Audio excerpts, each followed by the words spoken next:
एक भाई पूछ रहे हैं कि भाई मुझे बताइए कि ब्रह्मचर्य नाश करने के कारण हमारी उम्र कम हो जाती है क्या। तो देखिए भाइयों, इस प्रश्न का उत्तर तो मैं अपने सभी वीडियो में दे चुका हूँ, लगभग सभी वीडियो में इस प्रश्न का उत्तर दे चुका हूँ।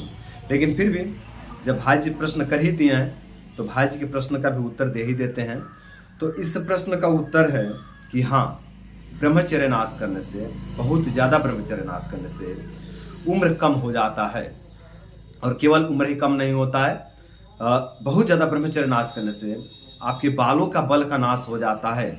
जो आपके बाल हैं ना, ये बहुत ज़्यादा दुर्बल हो जाते हैं, बहुत कमज़ोर हो जाते हैं, बहुत पतले हो जाते हैं और बहुत कम उम्र में ही झड़ने लग जाते हैं। बहुत ज़्यादा ब्रह्मचर्य नाश करने से आपकी आंखों की रोशनी का जो है कि क्षय हो जाता है, आपकी आंखों का नाश हो जाता है। बहुत ज़्यादा ब्रह्मचर्य नाश करने से आपके दिमाग का बल का नाश हो जाता है, आपका याददाश्त दुर्बल हो जाता है, आपका याददाश्त बहुत ज़्यादा कमज़ोर हो जाता है, सोचने समझने की क्षमता आपका खत्म हो जाता है। बहुत ज़्यादा ब्रह्मचर्य नाश करने से आपके दांत दुर्बल हो जाते हैं। बहुत कम उम्र में ही आपके दांत हिलने लग जाते हैं, दांत में विसविसाहट और झंझनाहट होने लग जाता है। बहुत कम उम्र में ही आपके दांत गिरने भी लग जाते हैं। बहुत ज़्यादा ब्रह्मचर्य नाश करने से आपके फेफड़ा दुर्बल हो जाते हैं, आपका छाती कमज़ोर हो जाता है, आपको श्वास लेने की दिक्कत होने लग जाती है। बहुत ज़्यादा ब्रह्मचर्य नाश करने से आपका पेट दुर्बल हो जाता है, आपका लीवर दुर्बल हो जाता है, आपकी किडनी दुर्बल हो जाती है, आपकी आंतें दुर्बल हो जाती है और आपकी जो जठर अग्नि है उसका बल का भी नाश हो जाता है। आपकी जठर अग्नि बहुत ज़्यादा दुर्बल पड़ जाती है, जिसके कारण आपको पेट से संबंधित अनेकों प्रकार की समस्याएं उत्पन्न हो जाते हैं। बहुत ज़्यादा ब्रह्मचर्य नाश करने से आपका जो प्राइवेट पार्ट है वो भी बहुत ज़्यादा दुर्बल पड़ जाता है, आपका शुक्र बहुत ज़्यादा दुर्बल हो जाता है, जिसके कारण आपके शरीर में अनेकों प्रकार के समस्याएं उत्पन्न हो जाते हैं। तो ब्रह्मचर्य नाश करने से आपके संपूर्ण शरीर का नाश होता है, आपका संपूर्ण शरीर दुर्बल हो जाता है और ब्रह्मचर्य नाश करने से आपका पूरा जीवन नर्क बन जाता है। तो मेरे भाइयों, ब्रह्मचर्य नाश करने से अपने शरीर पर बहुत ज़्यादा दुष्प्रभाव पड़ता है, बहुत ज़्यादा ही दुष्प्रभाव पड़ता है।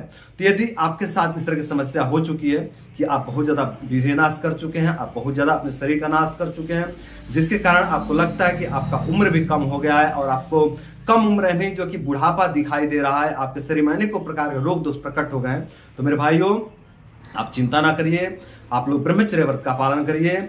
अधिक ब्रह्मचर्य नाश के कारण आपके शरीर में जो भी समस्याएं उत्पन्न हुए हैं, जो भी रोग दोष, जो भी कमजोरी उत्पन्न हुए हैं, वो धीरे धीरे धीरे धीरे सभी जो है कि दूर हो जाएंगे ब्रह्मचर्य व्रत का पालन करने से। तो मेरे भाइयों, ब्रह्मचर्य व्रत का पालन कीजिए।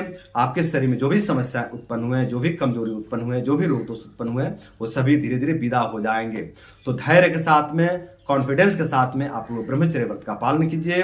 चिंता ना करिए, चिंता करने से आपकी समस्याएं कम नहीं होंगी, आपकी समस्याएं बढ़ते ही जाएंगी। गलतियों को लेकर ज्यादा पश्चाताप ना करें, गलती हो गई, सबसे होती है मेरे भाइयों, सबसे होती है गलती, सबसे होती है। सो आपसे भी हुई है। अब आपको जो है कि इस गलती को सुधार लेना है। अब इसी गलती को बार बार दोहराते रहना मूर्खता कहलाती है, ठीक है। और इस गलती को छोड़ देना, इस गलती को छोड़ करके अपने जीवन को बेहतर बना लेना, ये समझदारी की बात होती है। तो मेरे भाइयों, अभी भी समय है, अभी कुछ बिगड़ा नहीं है, बहुत कुछ बचा हुआ है, अभी बहुत कुछ बचा हुआ, उसको आप लोग बचा लीजिए। ब्रह्मचर्य का पालन कीजिए। धीरे धीरे धीरे आप पूरी तरह से जो है कि स्वस्थ हो जाएंगे। जो भी आपके शरीर में कमजोरी आए हैं, जो भी रोग दोष आए हैं, जो भी विकृतियां आए हैं, ये सभी विकृतियां, ऐसे भी रोग दोष, सभी कमजोरी धीरे धीरे पूरी तरह से विदा हो जाएंगे ब्रह्मचर्य व्रत का पालन करने से। तो मेरे भाइयों, आप लोग ब्रह्मचर्य व्रत का पालन कीजिए और ब्रह्मचर्य व्रत का पालन करके आप लोग अपने रोग दोष, कमजोरी, बीमारी को दूर कीजिए और अपने रोग दोष, बीमारी, कमजोरी को दूर करके आप लोग अपने जीवन को सुंदर, सरल एवं सफल बनाइए। तो आज के लिए इतना ही। नमस्कार।